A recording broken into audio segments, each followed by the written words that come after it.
Korean news, we turn our focus to a concerning trend affecting many families across the nation: unplanned pregnancies among teenagers. Recent studies indicate a rise in teen pregnancies, prompting a closer look at the factors contributing to this issue. I will pass this to our reporter Idora, who is at the scene, to continue reporting about this issue. Thank you, Dee, from the studio. Good evening. I'm Idora Tahira, reporting from Bukit Jage. In recent events, law enforcement authorities have made arrests in connection to car-wide cases, raising questions about the enforcement of moral codes within our community. Tonight, we delve into the recent arrests related to car-wide and explore the legal implication and societal perspective surrounding these cases. Over the past week, local authorities have made several arrests in connection to car-wide cases.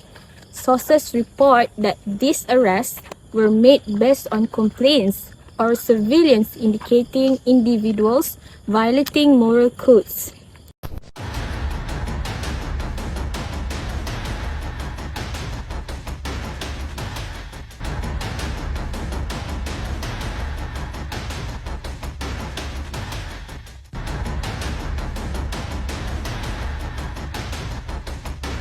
Joining us now are Sergeant Azu and Sergeant Ayu, a legal experts from Balai Polis Jage, to shed lights on the legal aspects of this arrest.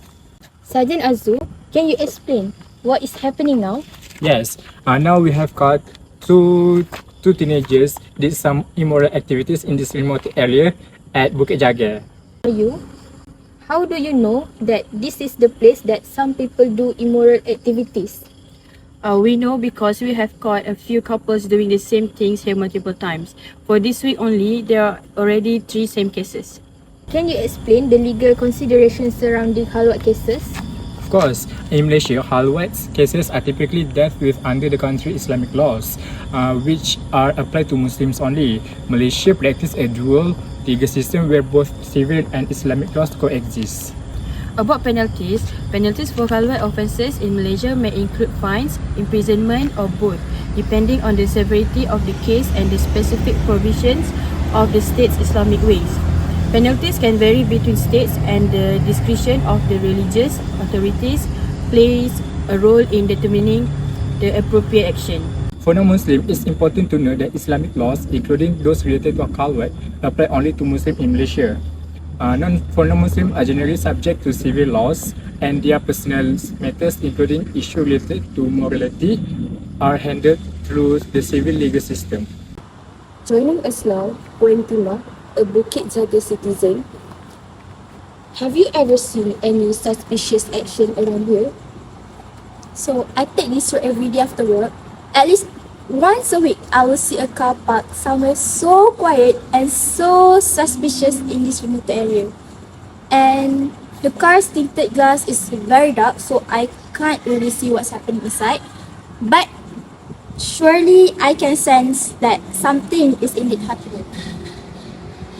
Thank you. That's all from me. Now we're back to Koya Studio.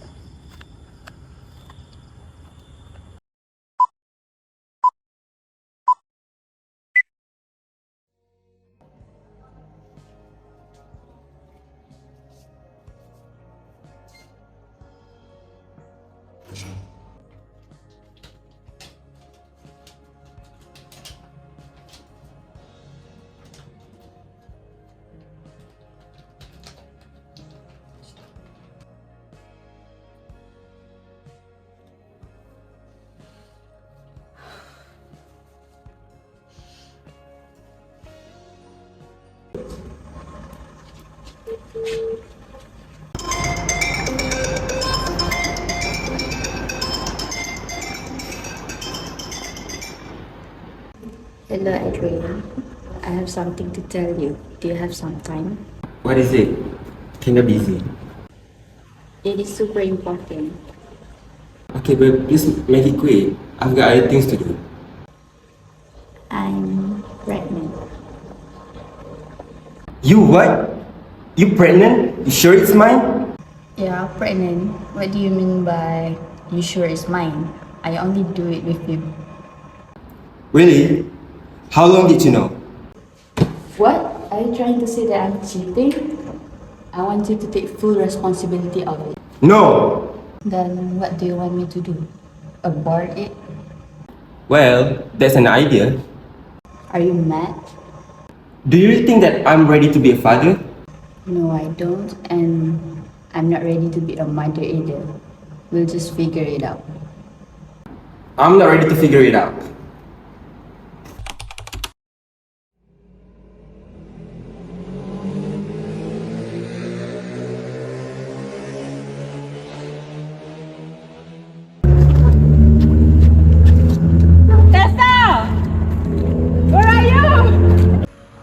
Tessa!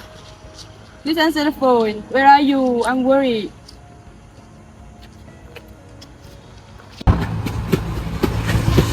Tessa! Are you crazy? Yes! What's the point of living anymore? No, what happened?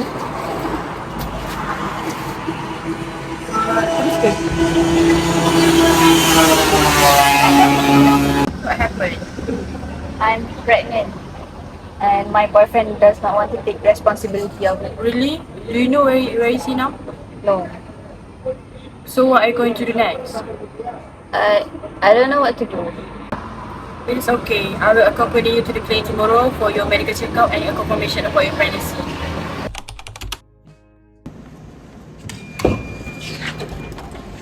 Miss Tessa?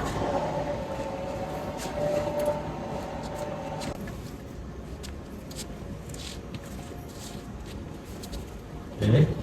Hello, my name is Dr. Richard. How can I help you today? Hello doctor, my friend would like to do a pregnancy checkup with you. Okay. How far pregnant do you think you are? She's not sure, but maybe it is still new. Do you know when your last period was? I think it was 6 weeks ago. Okay. Are you taking any supplement or medications? So do you have any allergy to any medicines? Okay. So does your partner know about your pregnancy? Yes, he knows. Okay. How do they feel about that? He doesn't sound okay with that. I'm assuming that this is your first pregnancy. So how do you feel at the moment? I feel so stressed. I was not expecting to be pregnant at this young age. Okay, I understand that. Okay, so let's start your pregnancy checkup. Let's go. Okay, everything is good. It's normal for 5 weeks pregnancies.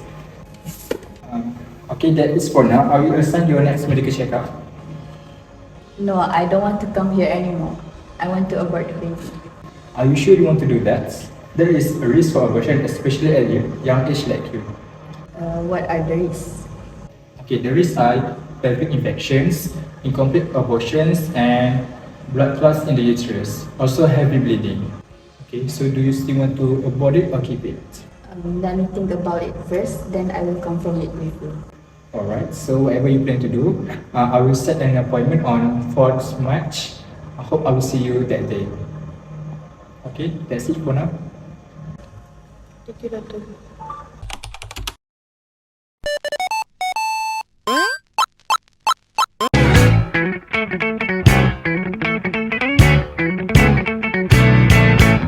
Hello everyone, welcome back to Korea Diaries. Have you ever heard about women's shelters before? You had never? Never mind, I will show you around. Let's go! This is Rumah Bonda. Right now, we are here with the owner of Rumah Bonda. Can you tell us a bit about yourself and how you became involved in managing women shelters? Hi, my name is Aisha Rosna and people here call me Bonda. So this shelter was established back in 2015 and its establishment was heavily influenced by my own life experience.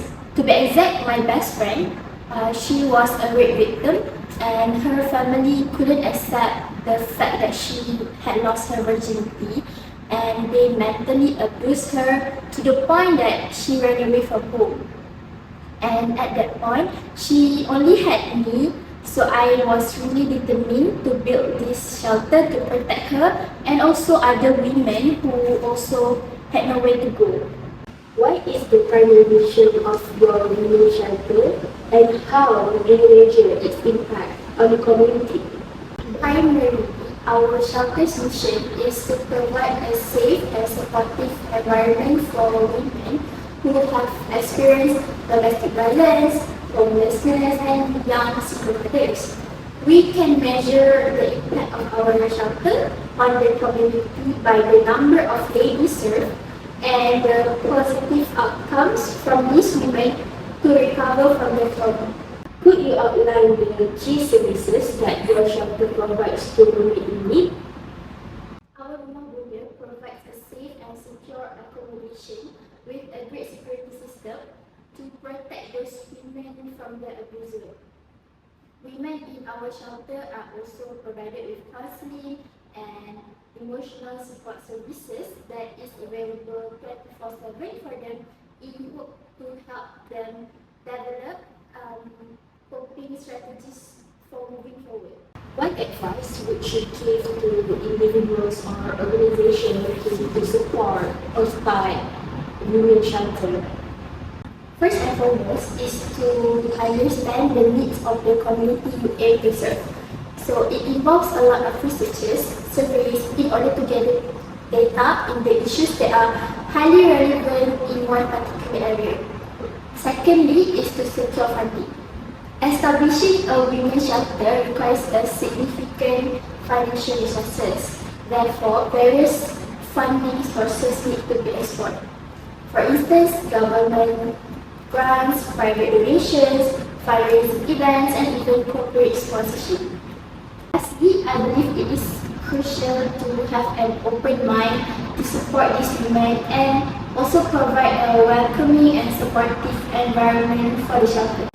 Thank you, Ms. Anisha Rosla, for your cooperation. Is it okay for me to interview one of your ladies here? Oh, sure you can. Thank you. Hi. Sorry for disturbing you. How long have you been pregnant and when is your due? I have been pregnant for 5 months and expecting the baby around 26 September. Can I know what makes you think that this Rumah Bunda is the right place for you to go? Actually, my friend suggested to me to come here. Can you tell me more about your experience before coming here? Yeah, sure. Before this, I used to have a boyfriend. Everything was so fine and we were so happy and our relationship has never been bothered by anyone.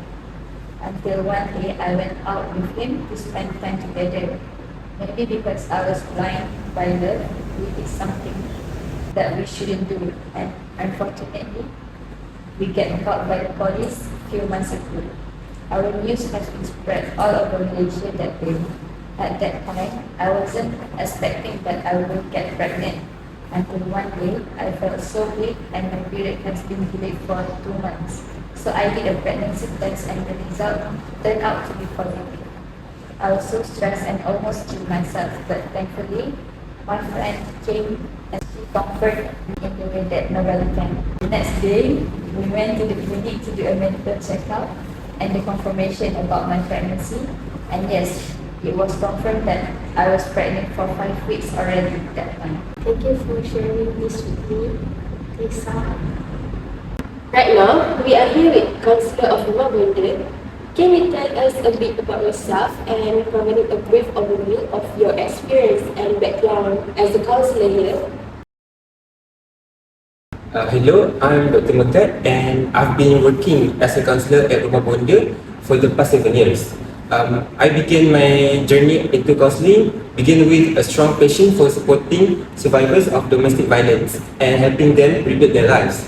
I hold a PhD in counselling and psychology and licensed counsellor. My approach is deeply rooted in trauma-informed care, recognizing the unique challenges that survivors face. Over the years, I've worked with diverse clients, tailoring counselling strategies to meet individual needs. How do you help women in this model gains a sense of empowerment, and what role does goal-setting play in your counseling approach? In my counseling approach at the women's shelter, I empower women by validating their experiences, emphasizing strengths, providing education, setting realistic goals, developing life skills, encouraging decision making, fostering support networks, applying trauma-informed care, and also offering positive reinforcement and promoting self-care practices. Goal setting plays a pivotal role, allowing women to regain direction, purpose, and a tangible roadmap for a personal growth, ultimately contributing to their overall empowerment and positive self-image. I have interviewed one of the ladies here, and her problem is teen pregnancy. So, can you tell us a few ways to prevent this problem? As for me, preventing teen pregnancy involves comprehensive sex education, open communication between parents and teenagers, access to contraception, youth-friendly health services. Community programs are also addressing root causes, initiatives promoting delayed sexual debut, parenting and life skills education, peer education, empowerment of girls through education and media literacy programs. A collaborative effort from families, communities, schools, and healthcare providers is essential. Before I depart, may I ask you something if it's not sensitive? Sure. What happened to Tessa, the perpetrator?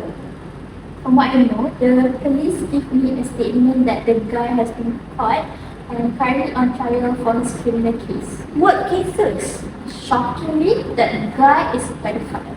Oh my god, his name is Adrian and he's 25 years old. He's been targeting high school students around Tesa's age, and Tessa is not his only victim. Oh my god. Signing off from Rumah Bonda, thank you everyone for watching Korea Diaries. Don't forget to like, subscribe and share. Thank you! We are clumsy and unaged when we get hurt easily, so these years seem painful and difficult to bear.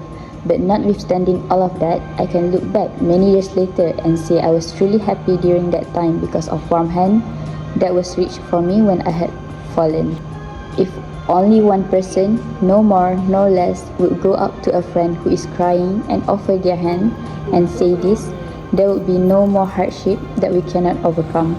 It's okay to hurt because we are only human.